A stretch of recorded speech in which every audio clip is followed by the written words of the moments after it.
A very beautiful good morning to all of you 8th class. I hope students you all are doing well and I welcome you all in your history class lecture 3rd. So बच्चे हम chapter 7 civilizing the native educating the nation पढ़ रहे हैं, ठीक है. So बच्चे इस chapter में हमने डिस्कस किया था कि जो विलियम जोन्स थे, ठीक है, वो चाहते थे कि इंडिया में एंशियंट टेक्स्ट पढ़ाए जाए, ठीक है, लैंग्वेजेस पढ़ाई जाए, संस्कृत, पर्शियन, फिलोसफी, लॉ, ये सब इंडिया में पढ़ाया जाए, ठीक है. और विलियम जोन्स के साथ कौन से जो दो लोग थे जो उनको सपोर्ट कर रहे थे, कौन कौन से थे बच्चे? वो थे कोलब्रुक एंड नथानियल हैलेट. सो बच्चे इन दोनों ने भी विलियम जोन्स की हेल्प की थी, ठीक है.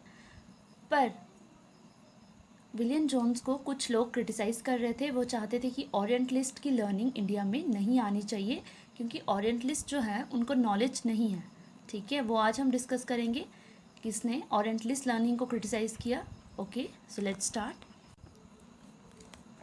सो paragraph is grave errors of the east means knowledge of the east was faulty and unscientific, ठीक है. कुछ लोगों का मानना था कि जो ईस्ट वाले लोगों का नॉलेज है वो फॉल्टी है, गलत है और अनसाइंटिफिक है, ठीक है. अब देखेंगे ईस्ट के लोगों को किन किन लोगों ने क्रिटिसाइज़ किया. Okay, from the early 19th century many British officials began to criticize the Orientalist vision of learning.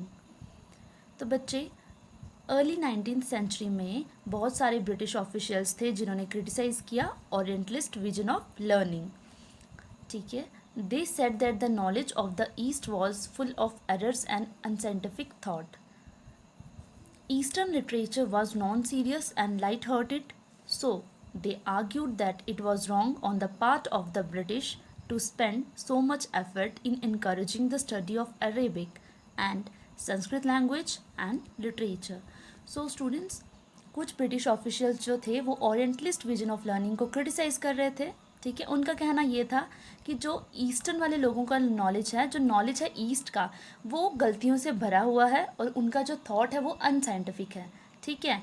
उन्होंने कहा कि जो लिटरेचर है ईस्ट की, ईस्टर्न लिटरेचर है, वो नॉन सीरियस है और लाइट हार्टेड है. सो बच्चे उनका कहने का मतलब ये था कि जो ओरिएंटलिस्ट का विजन है लर्निंग का, उसमें बहुत ज़्यादा गलतियां हैं और वो अनसाइंटिफिक है, ठीक है.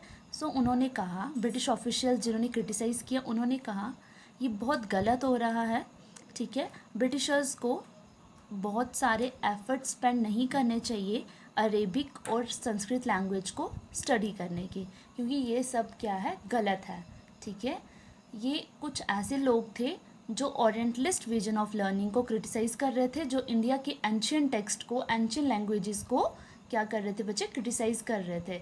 उनका मानना ये था कि ये सारी चीज़ें इंडिया में नहीं पढ़ानी चाहिए, ठीक है. उनका कुछ अलग व्यू था. अब हम वो डिस्कस करेंगे. James mill was one of those who attacked the orientalist, ठीक है. ओरिएंटलिस्ट कौन कौन थे बच्चे? ओरिएंटलिस्ट होते कौन हैं? जिनको नॉलेज हो एशिया के बारे में, ठीक है, और ईस्ट के बारे में. तो बच्चे जेम्स मिल एक ऐसे इंसान थे जिन्होंने अटैक किया था ओरिएंटलिस्ट विजन ऑफ लर्निंग पे, ठीक है. ओरिएंटलिस्ट में अभी तक हमने किन किन का नाम पढ़ा? विलियम जोन्स का, नथानियल हैलेट का एंड कोलब्रुक का. सो बच्चे जेम्स मिल ने ओरिएंटलिस्ट विजन ऑफ लर्निंग को क्या किया? क्रिटिसाइज़ किया, अटैक किया उस पर. The British effort, he declared, should not be to teach what the natives wanted or what they respected, in order to please them and win a place in their heart. उन्होंने कहा कि जो ये British officials हैं, ठीक है, orientalist जो हैं, वो सिर्फ लोगों के दिलों में जगह बनाना चाहते हैं, ठीक है. जो इंडियंस चाहते हैं, जो नेटिव्स चाहते हैं, वही पढ़ा रहे हैं वो इंडिया में. तो हमें सिर्फ लोगों का दिल नहीं जीतना है, जबकि हमें लोगों को नॉलेज भी प्रोवाइड करनी है, ठीक है. उन्होंने कहा कि जो ओरिएंटलिस्ट हैं वो वही टीच करवा रहे हैं इंडिया में जो नेटिव्स चाहते हैं, जो इंडिया के लोग चाहते हैं, ताकि जो ओरिएंटलिस्ट हैं वो लोगों के दिलों में अपनी जगह बना सकें. But the aim of education ought to be to teach what was useful and practical. उनका मानना था, किनका? जेम्स मिल का मानना था कि सिर्फ एम ऑफ एजुकेशन ये नहीं होना चाहिए कि हमें लोगों के दिलों में जगह बनानी है, ठीक है, हमें लोगों को ऐसी एजुकेशन प्रोवाइड करनी है जो यूज़फुल हो, ठीक है. So Indians should be made familiar with the scientific and technical advances that the West had made, rather than with the poetry and sacred literature of the Orient. So बच्चे, James मिल का कहना था कि जो Indians हैं उनको familiar होना चाहिए scientific and technical advances that the west had made. जो भी साइंटिफिक और टेक्निकल एडवांसेस हुए हैं वेस्ट में, उनसे फैमिलियर होना चाहिए, वो पता होने चाहिए इंडियंस को, rather than with the poetry and secret literature of the Orient. ना कि पोइट्री का पता होना चाहिए जो ओरिएंटलिस्ट सिखा रहे हैं वो, ठीक है. उनका मानना ये था कि एजुकेशन ऐसी होनी चाहिए जो यूज़फुल हो और प्रैक्टिकल हो. Okay. By the 1830s, the attack on the Orientalist become sharper. So बच्चे 1830s में जो अटैक, जो लोग क्रिटिसाइज़ कर रहे थे ओरिएंटलिस्ट में, वो और ज़्यादा हो गए, ठीक है. तो जो अटैक था वो क्या हो गया, शार्पर हो गया और तेज़ी से होने लगा ओरिएंटलिस्ट पे attack. One of the most outspoken and influential of such critics of the time was Thomas Babington Macaulay. So बच्चे, ये जो अटैक वर्ड है ना, ये इसलिए यूज़ नहीं हो रहा कि ओरिएंटलिस्ट को मारा गया, ऐसा नहीं है. उनकी लर्निंग पे, उनकी एजुकेशन पे सवाल उठाए गए, ठीक है. बच्चे, पहले सिर्फ जेम्स मिल ही थे जो ओरिएंटलिस्ट व्यू ऑफ लर्निंग को क्रिटिसाइज़ कर रहे थे, ठीक है. बट कुछ ऐसे लोग और जुड़ गए थे जो और ज़्यादा क्रिटिसाइज़ कर रहे थे ओरिएंटलिस्ट विजन ऑफ लर्निंग को.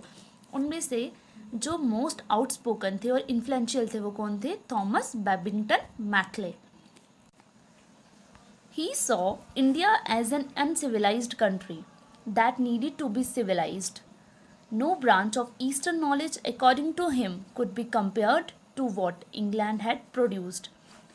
Who could deny, declared Maclay, that a single shelf of a good European library was worth the whole native literature of India and Arabia. He urged that the British government in India stop wasting public money in promoting Oriental learning, for it was of no practical use. तो बच्चे, Thomas Babington McClay का कहना था, उन्होंने देखा कि India जो है अनसिविलाइज्ड कंट्री है जिसको सिविलाइज्ड करना पड़ेगा. और उन्होंने कहा ईस्टर्न नॉलेज की कोई भी ब्रांच हो वो इंग्लैंड से कंपेयर नहीं कर सकती है, ठीक है. तो बच्चे, मैकले का कहना था कि एक सिंगल शेल्फ, गुड लाइब्रेरी की एक सिंगल शेल्फ पूरे इंडिया के लोगों के लायक है, ठीक है. इंडिया और अरेबिया के जो सारे लोग हैं, जो सारे नेटिव्स हैं, उनके लायक है एक single shelf of a good European library. उनका मानना ये था कि इंग्लैंड में इतनी अच्छी एजुकेशन है, ठीक है, और वो पूरे नेटिव्स के लिए बहुत अच्छी है, ठीक है बच्चा. He urged that the British government in India stop wasting public money. उन्होंने कहा कि जो ब्रिटिश गवर्नमेंट वेस्ट कर रही पब्लिक मनी, जो ओरिएंटल लर्निंग को बढ़ावा दे रही है, उस पर पैसे वेस्ट नहीं करने चाहिए क्योंकि ओरिएंटल लर्निंग का कोई भी प्रैक्टिकल यूज़ नहीं है. Okay. With great energy and passion, Maclay emphasized the need to teach the English language. He felt that knowledge of English would allow Indians to read some of the finest literature the world had produced. It would make them aware of the developments in Western science and philosophy. Teaching of English could thus be a way of civilizing people, changing their taste, values and culture. बच्चे, आप ये picture देख पा रहे हो Thomas Babington McClay की, ठीक है. तो उन्होंने बहुत एनर्जी और पैशन से क्या एम्फेसाइज किया, उन्होंने कहा कि इंग्लिश लैंग्वेज इंडिया में होनी चाहिए. उन्होंने कहा अगर इंग्लिश लोग पढ़ेंगे, अगर इंग्लिश इंडिया में लोग पढ़ेंगे तो लोग बाहर के जो लिटरेचर्स हैं उनको पढ़ पाएंगे. अगर इंडियंस को इंग्लिश का नॉलेज हो जाता है तो जो बड़े बड़े लिटरेचर्स हैं जो इंग्लैंड प्रोड्यूस कर रहा है या कोई और नेशन प्रोड्यूस कर रहा है, वो सारे लिटरेचर्स इंडियंस पढ़ पाएंगे. तो इंडिया में इंग्लिश को लाना बहुत ज़्यादा ज़रूरी है, ठीक है.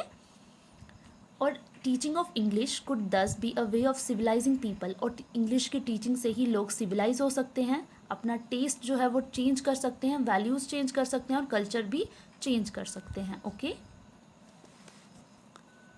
Following Macaulay's minute, the English education act of 1835 was introduced.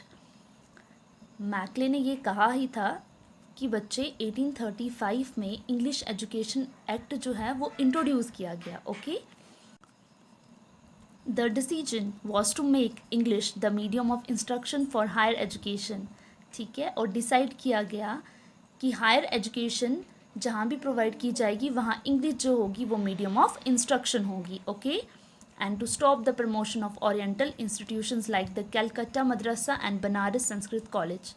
और उन्होंने क्या किया, मैकले ने कहा कि जो ओरिएंटल इंस्टीट्यूशंस हैं उनकी प्रमोशन को रोक लगानी चाहिए, उन पे रोक लगानी चाहिए, उनको रोक देना चाहिए. जैसे कौन कौन सा था, कलकत्ता में मदरसा ओपन किया गया था और बनारस में संस्कृत कॉलेज.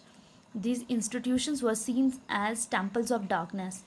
मैकले का कहना था कि जो ये इंस्टीट्यूशंस हैं ये क्या है, टेम्पल्स ऑफ डार्कनेस, अंधेरे के मंदिर हैं. ठीक है.